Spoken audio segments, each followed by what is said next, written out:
Good to see you. Thanks for being here.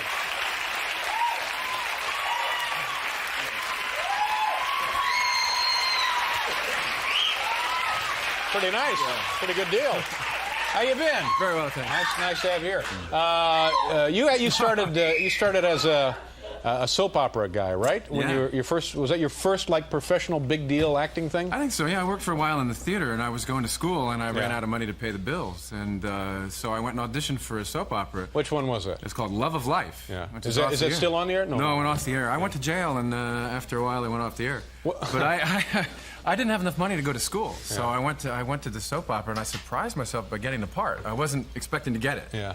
And but I was a bad guy. I was married to 2 women at the same time.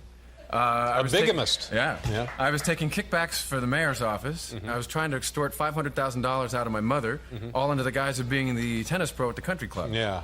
How many years were you on this thing? I did 2 years. Now, do people buy this, or do they think, well, it's just mild? They buy it in heavy doses. I mean, one time. So they actually believe that a situation like this could result. No, they want to believe. We become like family, you know. And actually, there's a very important function. A lot of people who are hospitalized or don't have family or whatever. Oh yeah. They really develop. But I remember one time I was in a parking lot at a Friendly's ice cream store in Route 93 in New Hampshire, and I'm sitting on the roof of this car, or on the hood. The roof came later when I could fly. I was sitting on the hood of the car, eating an ice cream cone. This woman comes up from behind me, and without saying a word, takes her hand back and goes, boom, and hits me across the shoulder and says, "How dare you treat your mother that way?" Yeah. That was it. There was no opening. That was now, can you talk to the woman and say, well, look, it's a television show? I just read the lines. I learn the lines on the bus, and then I go to the studio and say the thing. Did that do anything for her? That settle her down? No, she was upset. Yeah. That's a real interesting phenomenon, though, isn't it? They get very involved. Yeah.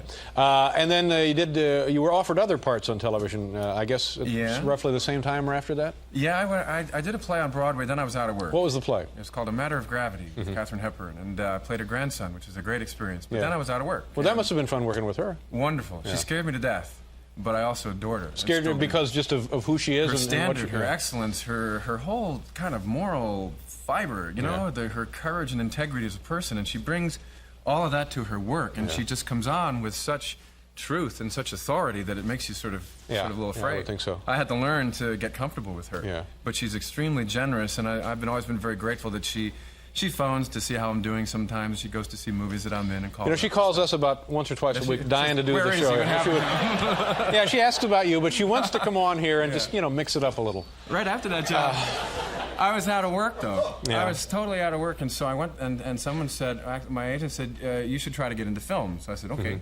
And I didn't. Now that's good agenting, isn't it? At first. So how about films, movies, maybe? Okay. Clever. No, at first he told me that I'd be too tall for films. The first thing, I walked into the agent's office. No, we're talking about that insanity with the Pentagon, but this is also nuts. Too tall for films. This guy, a very big, important agent. At the time, it was called Creative Management Associates. Yeah, well, that's a big deal. Yeah, they've changed. Anyway, I walk into the office. I'm 17 years old, and I come in. He'd seen me in a play, and I come in to meet everybody. And they take a look at me and say, "No, you're way too tall for film." What kind of bonehead thing is that to say? You know, Chris, I've been in most of the theaters here in California, and those screens, geez, they're. I don't see any way you're, No, we'll have to shrink it. I think that what they were thinking about is the problem with leading ladies. Is that I was. But could they stand them on a box and all that stuff? But I'm so fed up with that kind of thinking. Anyway, so you overcame that. So I'm out of work. I go out to California, and I go for auditions, and the first thing, they go really crazy. I go into this office, and they say, "We're doing a pilot, and it's going to be great." And I find out it's a lot of money to me. It's like $12,000 for the episode. And I say, it's terrific. And it's called The Man from Atlantis. And this was actually made with Patrick Duffy. That's right, he was. The guy comes from Atlantis. His part used to be a fish or whatever, and he can breathe underwater. And they say, you're going to have green eyes.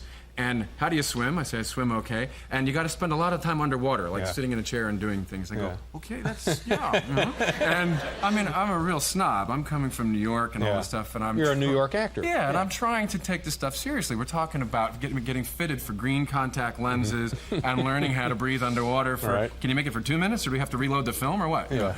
And so I'm babysitting for this dog on the beach in Santa Monica, and I'm practicing how to be the Man from Atlantis. I go for a swim and come out and flop on a beach and do it, and joggers going by, and I think it's just totally spaced out. Yeah. And then there was another one called Lucan, which I could have played a wolf. So guy who was like part wolf, part man. Yeah. So I could have been a fish or a wolf, and at that point I decided, no, it's back to the theater. Yeah. But that's interesting that they think maybe you're too tall for films, so but not too tall for TV. Yeah. How does that? I don't know. You squish it in there. And the movie now, is this out now, Street Smart? It's out tomorrow, funny you should mention it. And what is this one? It just happened to have a product here. It's about a guy who gets in a lot of trouble. It's a guy who really has no kind of... It's about personal ethics versus ambition. Guy he says to his editor, he's a reporter, I can do you a story on a street pimp. Right. And goes out and finds no one will talk to him.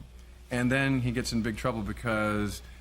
he fakes the whole story. He invents it. Oh, I yeah. think you heard of Janet Cook. Yeah. And it's happened a lot of times. And then a real pimp out of the bad part of town comes and gets him for pretty complicated reasons. But it's a good film. Were you happy with it? Yeah, it came out very well. All over the country tomorrow, or just selected cities? Selected cities. Yeah, Street Smart, and a new Superman film in the summer. That comes in July. Great. I hope you come back then. Okay. Nice to see you, Chris. Thanks for being here. We'll be back, kids, with Elaine Boosler.